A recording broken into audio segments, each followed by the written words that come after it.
Hey guys, what's going on, and welcome back to the channel. Tonight I want to take care of the radio in my truck. I've been dealing with it since I've purchased the truck late summer. The touchscreen portion does not work. It does have the premium Alpine audio in it, or yeah, audio.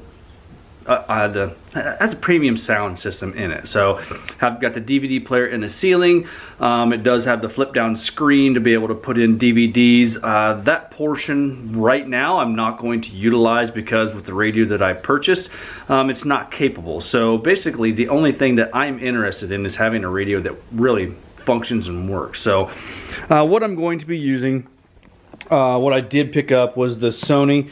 This is the AX150. This one really is pretty user friendly, and it's the most like the Gladiator system, which I may be changing that to, not certain yet. So this is really similar to what's in the Gladiator. It does have Apple CarPlay and Android Audio.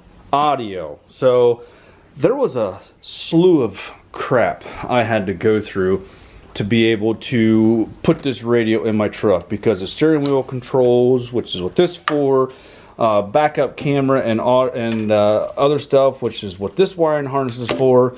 I did build all this stuff off camera, and the reason I did that is because I myself was watching somebody else's video to be able to learn how to do this. I'm going to link up here or in the description if it's not up here.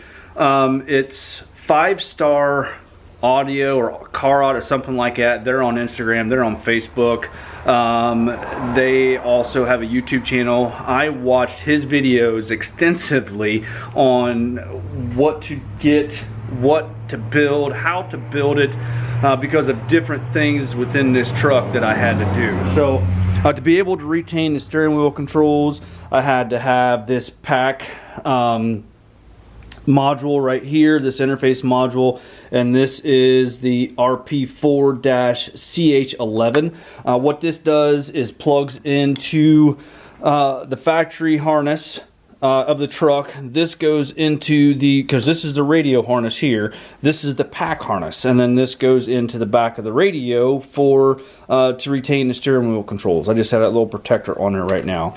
You gotta change the dip switch there. There was a lot to went into. I had to get another little bypass right here to be able to operate stuff while it was in drive. So that's what this is. This is a bypass module in itself. So all this stuff had to be wired together. And then another thing, I know I'm jumping around.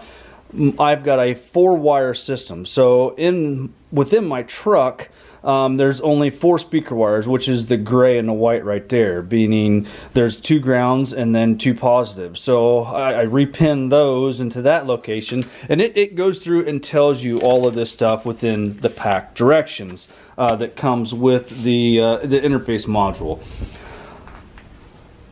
And then there's also an installation kit, and then you got your antenna harness that has to be adapted. And then I have bought this harness because of needing the camera signal. So there is a camera wire or reverse signal wire in here, but it doesn't send signal from the camera, so I had to get this harness to be able to plug in to utilize it. And then this is just something I wanted to do and switch things over to USB within the truck instead of using the cigarette lighter plugs that's in there. And then this USB is there, will go directly in the back of the radio, and then that's how I'll sync up my Android Auto versus using the Bluetooth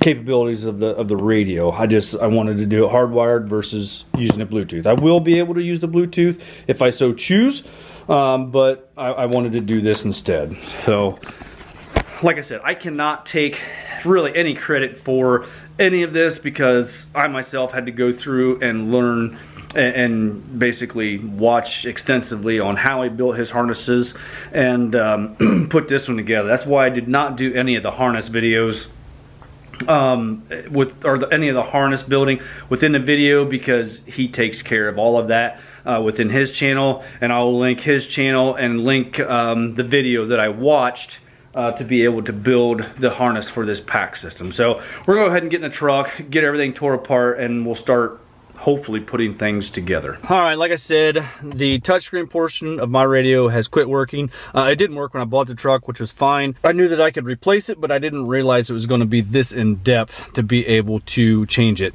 And everything that I have purchased thus far, it will be linked in the description, except for the radio. I bought that at Walmart because that's who had them in stock. Everything else was purchased for this installation, was purchased on Amazon. So to get this cover off, there's two Phillips screws up here. Primarily there will be Torx, but since I have the Course Motorsports phone holder up here, there's two Phillips that goes in place. You will have a Torx behind this panel right here if you have the auxiliary, and then there's also, if you pull this little tray out, there is going to be two Phillips down in there.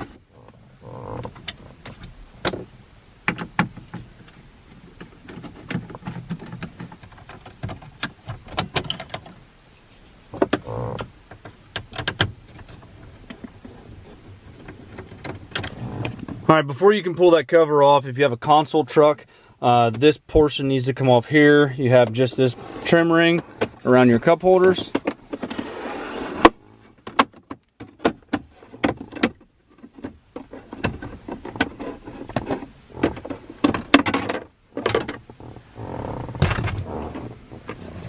And then this should pop right off of there after you open up your console.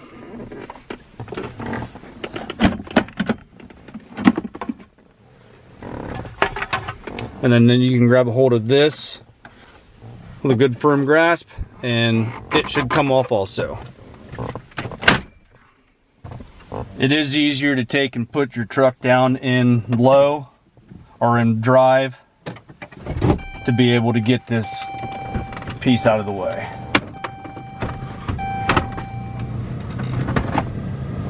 Before you can pull it out of the way, you do have a bunch of plugs back here that you need to undo.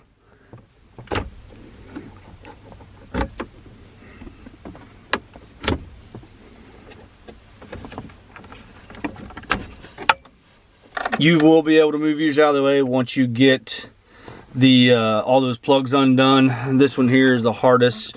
You actually have to depress this little tab right there, and then it just rolls up.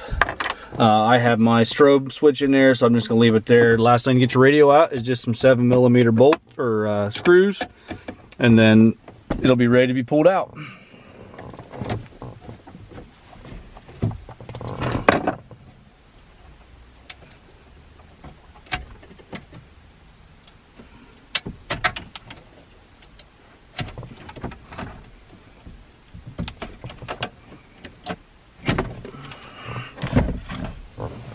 Alright, just like the other ones, there's little push tabs and you can plug everything in. The only harness, see, this is not going to get reused.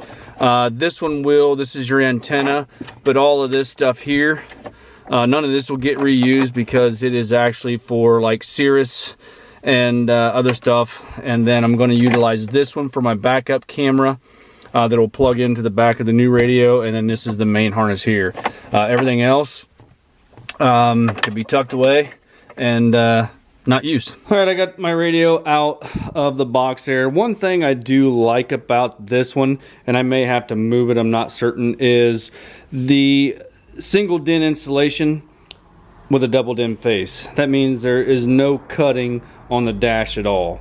So I'm going to take it in there and see if I have the mounting bracket oriented right in the right place where I need it, fit the trim up there, and see how everything works out. I may have to take and adjust and move those screws depending upon where it needs to go, but I just put it there because the little filler pieces that they give you, that's where they line up the best. Alright, after checking and made sure everything lines up right, I'm going to go ahead and plug everything in. Basically the only thing that's going to get used in the factory is, well, both plugs are going to get used, but this one will not. It's just the two big plugs, and then the antenna is the only thing get it out of there, that will be reused on the factory harness. So we're going to go ahead and start plugging things in. Be gray to gray, and then white to white for camera, and then the only thing I'm going to use out of this harness is just the camera signal wire. I do have the pack plugged into the back of the radio, and also the 3.5 jack plugged in for the steering wheel controls, and then I did run the mic under the dash and plugged it into the back of the radio too.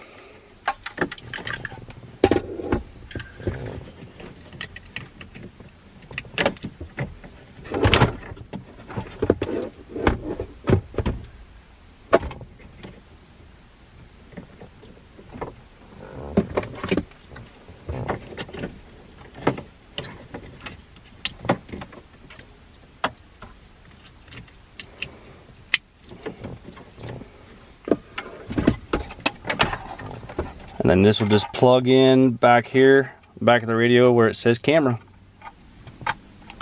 And that's pretty much it.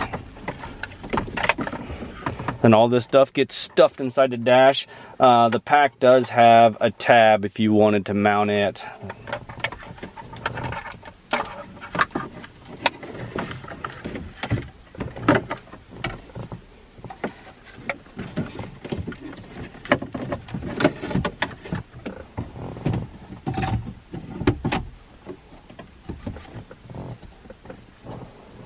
Pretty much all there is to as far as putting a radio in.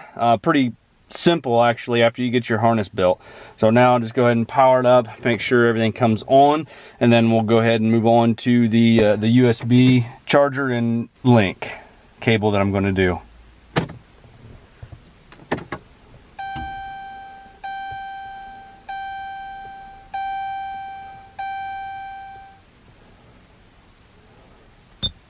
You want to make sure and turn that demo off. And that's pretty much it. So with that, we can go ahead and put this cover back on and then turn our attention to doing the USB connections. All right, I had to go in and make a wardrobe change. No, just messing with you. It is a few days later. I had to order just a couple of parts here. I wanted to get a new cable to keep in there for my phone all the time. And then I did pick up a dual USB. Now one of these will go to the radio and be linked to it all the time, but I wanted to have the ability for someone sitting there to be able to charge their phone also, and not have to get in the center console to be able to plug it in and do so. So what I did is I ordered a converter from 12 volt, 24 volt to 5 volt. So this will be basically, it's 12 in and 5 out. So this will get wired into the old cigarette lighter. I unplugged it, I'm going to cut the plug off, splice it in there to the 2 wires that's available, and then this will get plugged into there on the bottom section. What I'm going to do is I'm going to orient this so the top one will be the radio and the bottom one will just be a 12 volt charger for a cell phone. So I'm going to go ahead and put this in there, and then with that, everything should be pretty much installed and ready to go. Alright, I got that adapter or power reducer wired up. I just used a couple of those soldered crimp connections that I have. I'm going to go ahead and get this put in, and then it should all be ready to go. Alright, got all my connections made. We're going to go ahead and plug it into the bottom one first, because this is just going to be a 12 volt charger only, or a charger only for your phone.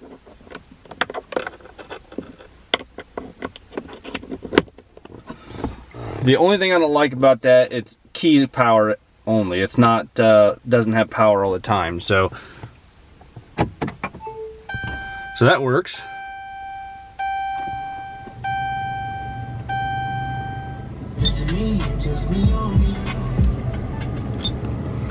Now we'll go ahead and switch it up to the top one, and that should be the radio link.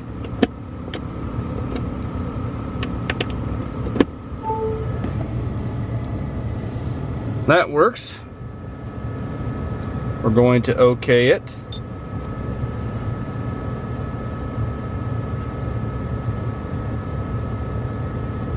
What I liked about this, it is extremely close to the screen in the Jeep, like I said, and everything syncs together.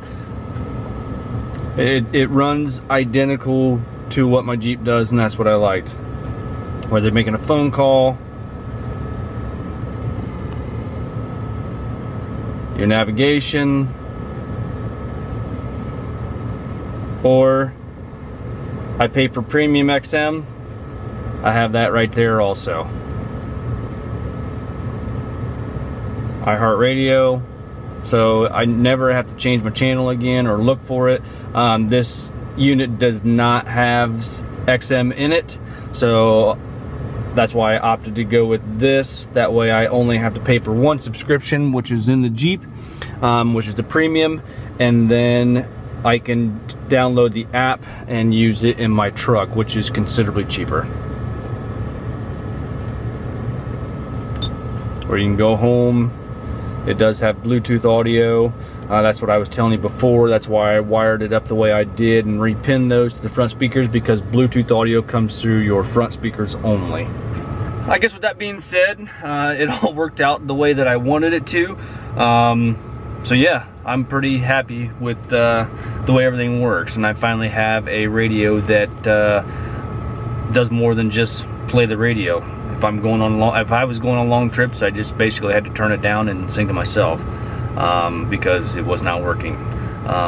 The only thing I do was listen to radio because the touchscreen capabilities weren't working. So I guess with that being said, all these links will be in the description if you guys want to check out any of this stuff off of Amazon. The only link I will not have in there is the head unit itself, and that's because I picked that up actually at Walmart.